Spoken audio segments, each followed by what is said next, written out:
Ini adalah Nikon D700, Nikon The Legend, paling best, paling padu. Dulu masa aku jual, aku biasa pakai, okey, aku biasa pakai. Dulu masa aku jual Nikon D700 aku geng, macam menyesal semua dah, okey. Sebab apa? Okey, D700, kalau kamera zaman filem dia tak ada, kita panggil ada satu filter. Apa faham macam ada satu spek mata, okey. Bila dia tak ada spek mata tu, dia dekat sensor dia tak ada filter tu, okey. Bila dia tak ada, gambar akan jadi super duper sharp, super duper padu kalau hampa pandai shoot, hampa pandai tangkap. Tapi kalau hampa tak pandai tangkap, gambar dia akan harbok, bye-bye, okey. Dia ganas sikit, senang kata dia macam spek racing, okey. Dia last body body DSLR yang consider murah masa tu. Dulu masa dia keluar 888 kot, masa aku beli, lupa tak ingat. Okey, 8888. Kemudian bila dia keluar di 800 siri, dia keluar di 800 ni sejarah sikit. Di 800, di 810, di 800E, di 810E, itu ada mungkin 1-2 model lagi, aku pun lupa. Di 810 pun ada. Dia harga daripada, aku agak ya, sebab aku memang betul tak ingat, dia 8,000 tapi sampai ke 30,000. Yang 30,000 ni di 800E ke atau di 810E? Pasal apa dia gila-gila mahal? Okey, satu, dia guna untuk astronomy, habis tu dia ada guna untuk studio ke, lebih kurang macam tu lah. Dia ada satu model di 800 seri ni, harga tak masuk akal, kat 30,000, 20,000 lebih. Memang gila. Siapa ni? Angah. Terima kasih Angah. Terima kasih bagi love banyak-banyak. Dah berzaman lah. Biasanya aku cakap seorang, tak ada orang ikon apa semua. Okey, tu sejarah dia. Kemudian okey, D700 ni juga sangat legend. Dulu aku sangat famous, aku pakai body ni sangat lama. Dia boleh tuning, ada 4 level, level 2, level 3, level 4, level 5. Dia memang padu. Dia boleh beat Nikon D3, dia boleh beat Nikon D3S, dia boleh follow sama dengan D4. Kalau nak kata dia potong D5, tipu lah kan. Okey, kalau kata takat orang kata kamera D800 apa semua memang kena dengan dia kan. Dia memang padu. Okey, kemudian kalau nak compare dengan mirrorless ni, Nikon aku dah lupa, Z7 ke bawah. Z7 ke bawah memang dia boleh beat. Okey, contohlah 2026 Humbly dia ni, harga maybe okey plus minus 1,000. Apa maksud plus minus 1,000? Bawah 1,000 atas 1,000. Kalau hang dapat murah, contohlah hang nak pergi beli kamera baru ataupun kamera second yang lain, harga 3, 4,000, 5,000, 10,000, belah ribu, hang tak mampu, tapi hang nak pakai dia, nak bagi padu, simple je, hantar my service aku, tuning saka. Hang buat tuning saka, berkeluar duit sikit, model hang tak macam hampir belikan kamera memang mahal, tapi dia punya padu dia memang mantap.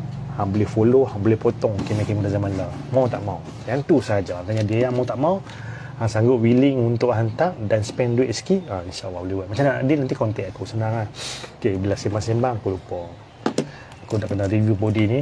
Okay, yang ni pasti pada jadi sejuk panas rubber biasa kan. Okey, ni rubber biasa. Rubber memang aku tak buat. Rubber senang kan, apa beli dalam mana-mana shopping online. Dulu masa original rubber ni aku cerita kat hampa 600 lebih. Kau apa bezakan original dengan third party? Senang, apa beli yang third party. Okey, apa beli yang third party, let's say apa dapat yang sekali dengan gam tu buang, pi kedai mana-mana kedai hardware ke online ke, beli gam 3M yang bentuk macam tisu, senipis tisu, tak mau yang tebal tu, kubur, insyaAllah okey. Cuma bila hampa buka tu ada kesan-kesan gam, cuci sampai betul-betul habis, sampai tak rasa gam, baru okey. Okey, so memory card dia tak bagi, bagus.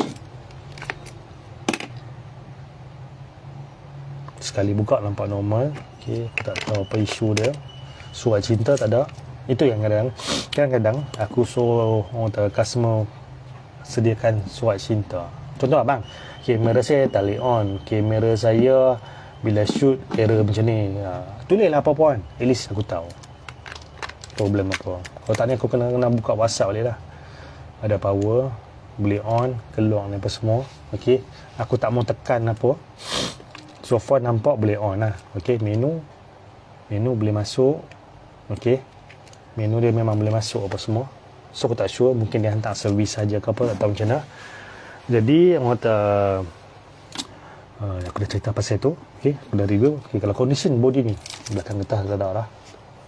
Hampa cari dalam internet lah, mau kau yang nak buang duit, hantar ke teman-teman lain, hantar aku ke apa kan, yang mana hampa boleh buat saya yang tu buat sebenarnya. Okey, ni ada kotak gagam dia, yang tu lah cuci. Okey, hampa kena cuci baru buh yang baru. Okey, 2026 boleh pakai tak boleh pakai? Boleh pakai, recommended. Body dia magnesium, dia made in Japan, betul tak? Di 700 aku tak pernah jumpa lagi made in Thailand. Di 800 siri made in Thailand. Nak jumpa Japan rare. Made in Thailand tak? Nikon Thailand dah tutup. Siapa yang ada memang best. Made in Thailand dia sangat susah rosak, dia sangat padu, dia sangat best. 2026 kalau Han nak buat hobi, Han nak buat job, Han nak buat body second hand, Han nak buat body untuk anak-anak Han belajar, lulus. Tapi kalau tekan Han nak shoot sport siang, okey, Han nak shoot malam, Han kena hantar main kat aku tuning. Han nak buat bedding kurang sesuai sebab dia 12 megapiksel sahaja. Han nak crop tak apa best. Okey. Yang lain-lain terisu memang best. Okey, yang tu. Yang lain-lain aku tak ada apa nak cerita. Kalau kata hampa nak kira-kira aku tak jawab, kalau hampa tak jawab hari ni tak ada orang tanya kan. Hampa WhatsApp aku, okay, let's say hampa just nak survey harga, hampa nak tahu pasal barang, nak tahu ilmu dan sebagainya. Jangan call biasa, jangan call WhatsApp. Aku takkan jawab, itu pantang larang dia. Hampa hanya text message, voice message atau video message sampai rakam apa semua. Hantar aku tanya soalan, insyaAllah aku jawab. Let's say lepas sehari dua aku tak jawab. Dengan sabar kan, lepas sehari dua aku tak jawab, tanya lagi. Tanya 3-4 kali dah tanya, aku langsung tak jawab. So itu kekilafan aku, problem dari aku minta maaf. Hampa tanya orang lain pula, tapi biasanya aku jawab lah. Kalau aku tak jawab, mesti ada something wrong yang membuatkan aku tak jawab soalan hampa. Jarang aku tak tahu kan, bukan aku tak ilmu tu insya-Allah ada lah kan, Allah Taala bagi. Tapi kalau aku tak jawab tu, aku minta maaf lah kan. Okey, tak mau cakap banyak. So yang tu saja, bulan puasa siapa nak pakai raya minggu ni last. Minggu depan kalau hampa hantar, aku tak janji weh, aku pun nak raya juga walaupun mak opak aku dah tak ada, mertua aku masih hidup kan, mak opak aku juga tu. Okey geng, bye. Assalamualaikum. Nombor phone aku ada di bawah, di tepi atau di atas, ambil